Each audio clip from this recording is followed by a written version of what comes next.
Thank you very much. Thanks, Eugene, for a really nice talk. My name is Raj, and I'm going to start very quickly. So just without wasting any time, we are already running out of time.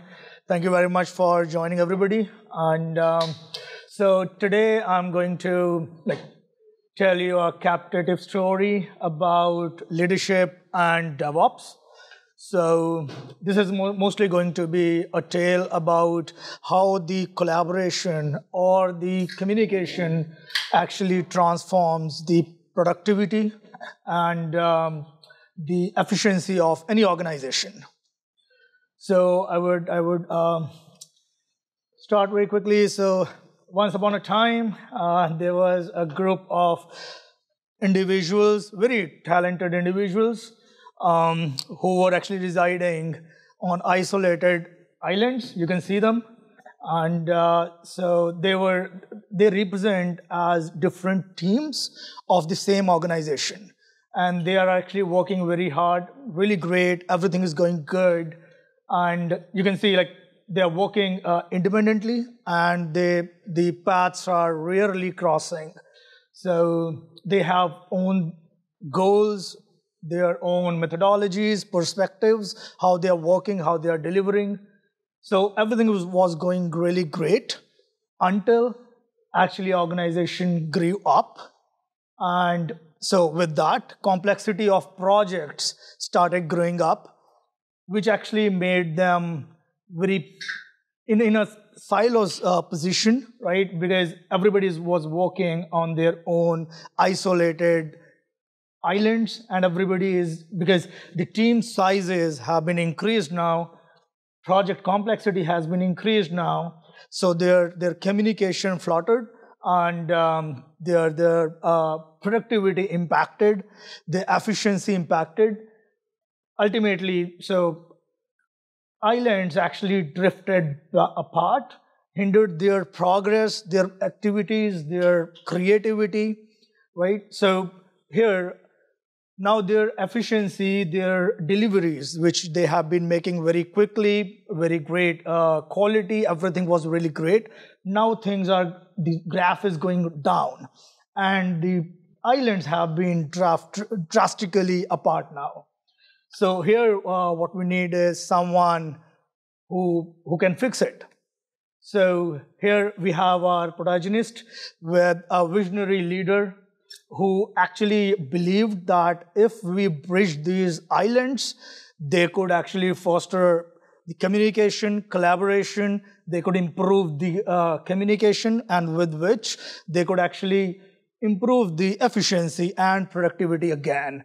So he actually recognized the potential of unity and how we can align the goals of all individual departments to a common shared goals and the shared ownership, right? So right now, every island was having their individual goals.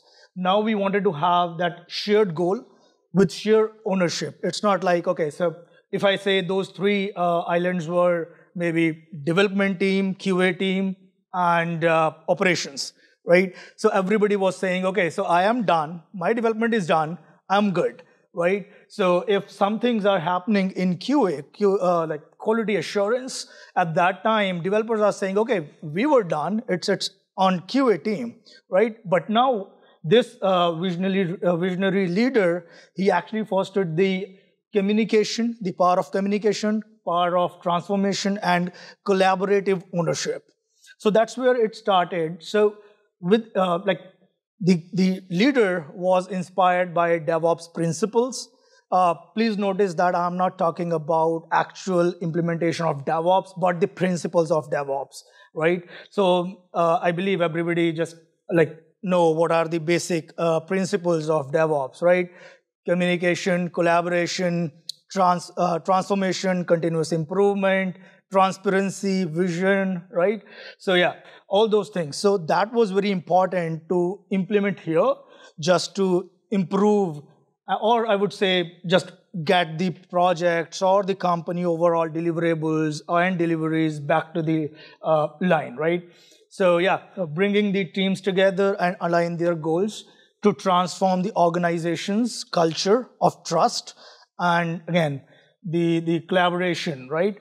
So yeah, so the leader embarked the journey to like introducing the concept of DevOps, as I mentioned, and the importance of breaking down the silos. That was important, right? And fostering the open communication, like shared sense of ownership and everything, right? So with this, transformation began, right? And with the DevOps mindset, a powerful transformation started to being unfold.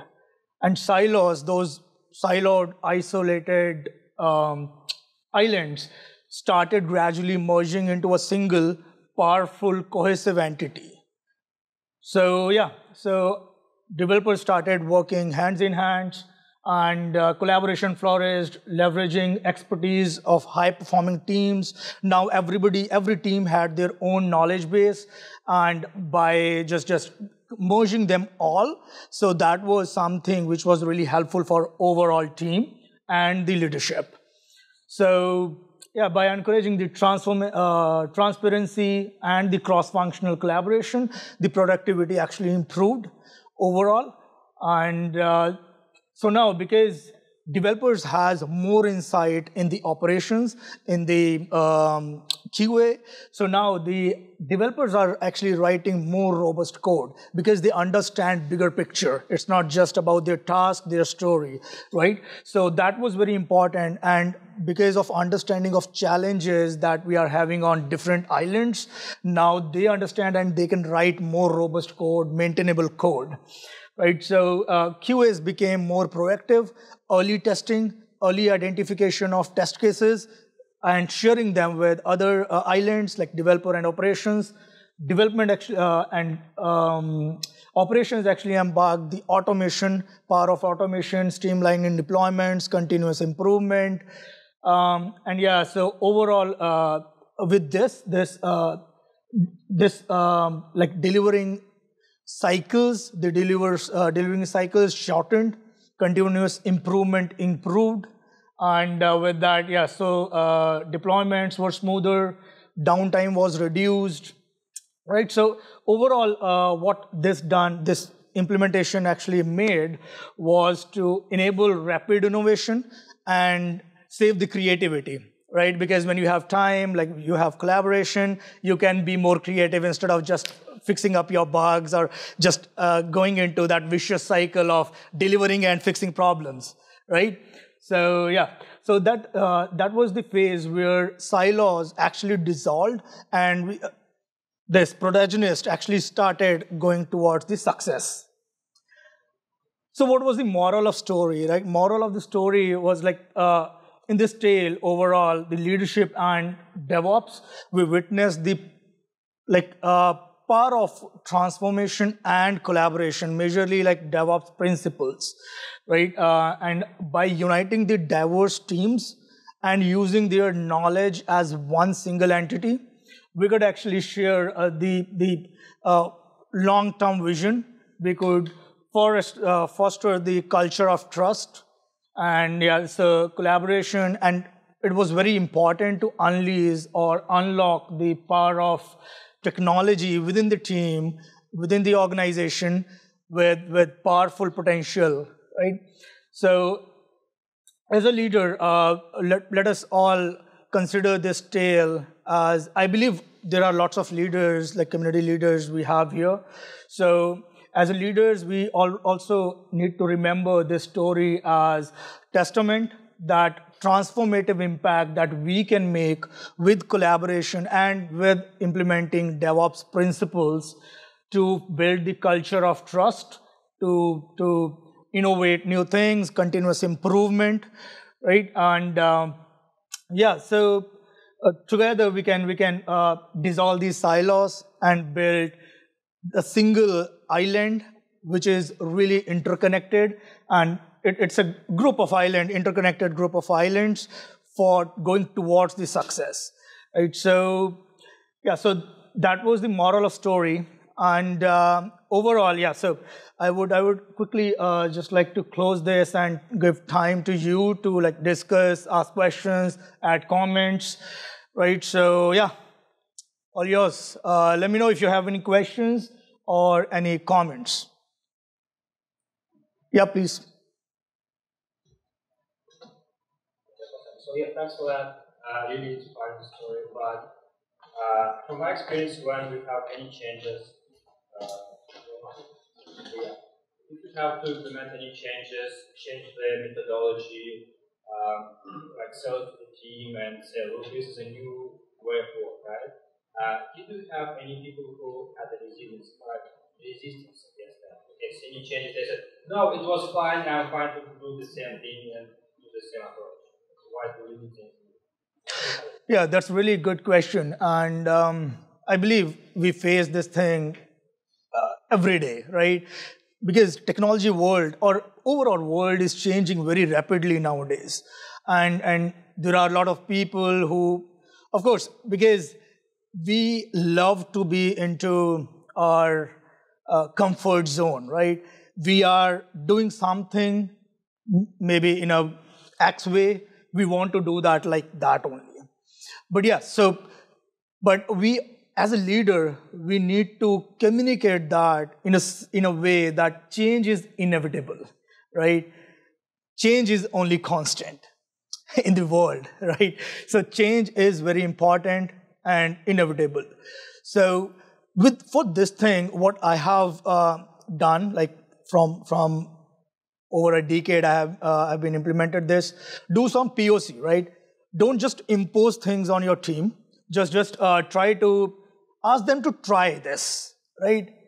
Ask them to try this. Let's try this, and if that doesn't work, maybe in a sprint or two, we'll change it. We'll just revoke this, right? Like this, because your team should be with you. It should not be just you who is trying to, I mean, just modify this how you tell them, right? If they feel this is their idea, they'll give 100% to make it success, right? So make them understand we all are in a same team, not those silos, isolated islands, right? So that's, I believe, very important. And I have implemented this many times, and that actually works. Yeah? Thank you. Thank you. And anybody else? Yeah, please.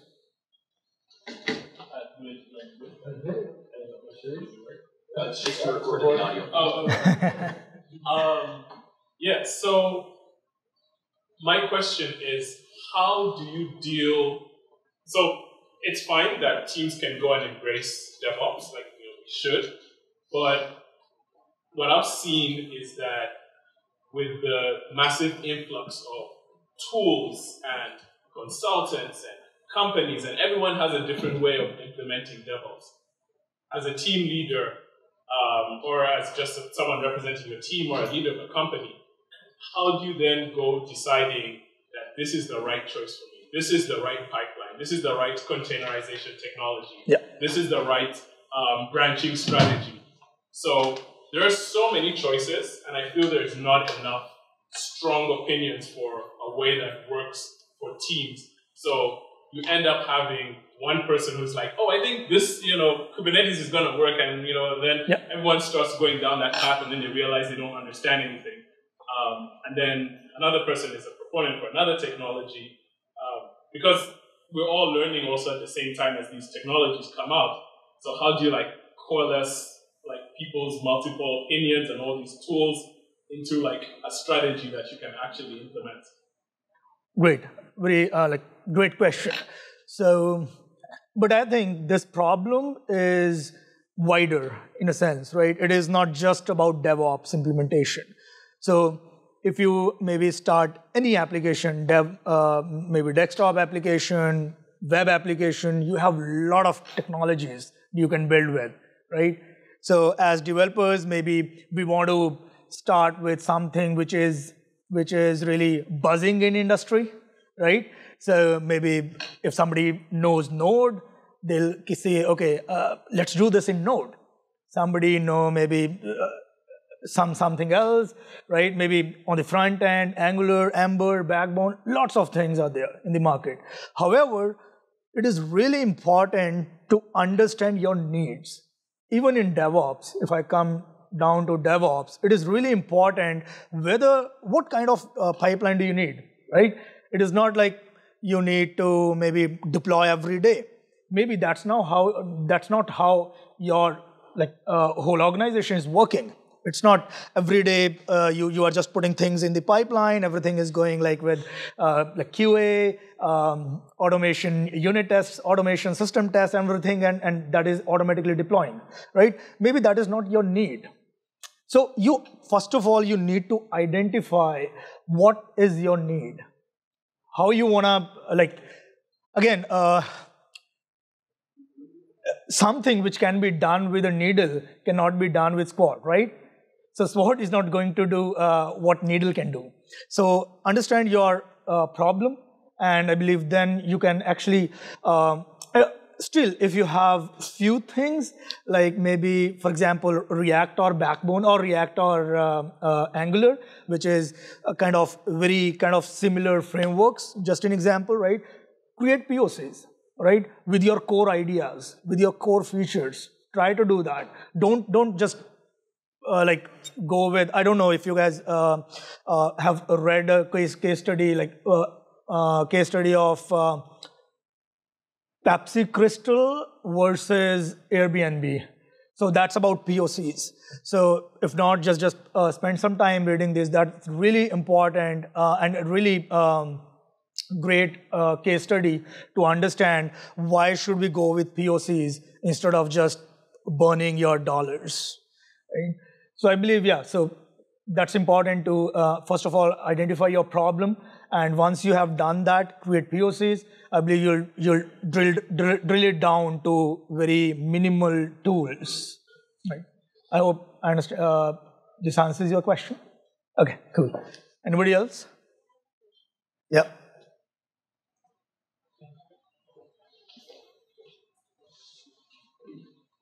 Hi, my name is Muskan, and I'm a project manager. So, I'm also working with multiple leaders and I would say developers. So, what is your best, leadership thing, which you can share it with us so that, it will be helpful for us to deal with any kind of problem. So, anything importantly that you can mention here or share it with us. So, I actually remember one of the things, you being delivery manager or project manager. So developers basically hate the processes, believe me. So most of the developers and engineers are here in the hall, right? So I believe we really hate processes, documentation, and all those things. No? Do we disagree? Yeah. So being developers, we, of course, want to write code, right? Ask us to write code instead of documenting and creating flowcharts and all those things. So here, what I feel is being project owner or project manager or any leadership role, it is really important to ask your team that, okay, so this is what we are doing. This is the process, right? Discuss with them and ask them to argue if this particular, maybe out of 5 steps, maybe 1 step is not needed for running projects smoothly, right?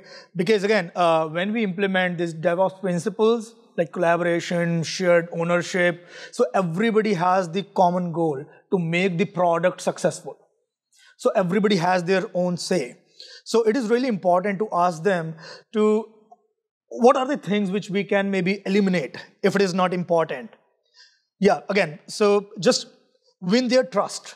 They'll maybe say, what if we don't fill timesheets, right?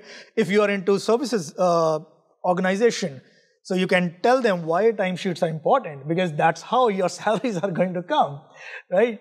So yeah, these kind of things I believe. So just openly ask them, this is the process, this is what we are going to follow. So this is what we are suggesting as team leaders or whatever, right? So ask your team to argue whatever they feel is not important, and just discuss them. And maybe they are right. That's not important at this point, but maybe later in the stage, drop this for now. And later in the stage, when it is important, reintroduce that. Don't just put everything from PMP to our developers, right? So I believe that answers your question, or? Yeah, actually, I just wanted to, because everyone has their own style of leadership. So I just wanted to know, like, something new. Yeah, I believe, again, don't be just boss saying, okay, this is what we are going to do. Be a team and ask teams that what they want to do or how they want to do. And just maybe at that time you can be devil's advocate, right? You can just discuss, okay, so if you are saying this will hamper this, right? So yeah, like just try to build that communication. I believe that actually helps a lot. Yeah? Okay. Cool. I'll take 1 more minute, right? Maybe just 2 more minutes. Yeah. So anyways, so just want to mention this tale.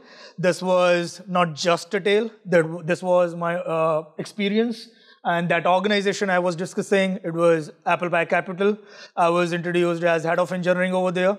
So yeah, I have implemented these things. I have like these things are proven on multiple companies, multiple organizations, different teams, different sizes. So this always worked for me, at least. Okay. So yeah, and yeah, because so this I mean the protagonist of this story, this tale, Raj Kumar. That's me. So technology artist who researches, designs, access the power of technology to solve the real world problems, strategically to help the companies like building more good teams, making them stable, profitable, right? I possess 13 years of technical experience with variety of companies, different sizes, different roles. I started as software engineer, and my recent title was like director of engineering. Yeah, throughout this whole career, I've been like working with multiple leadership roles and management roles. I have published multiple technical papers. I have been honored a member of ACE Group, Application Security Groups, PMOs.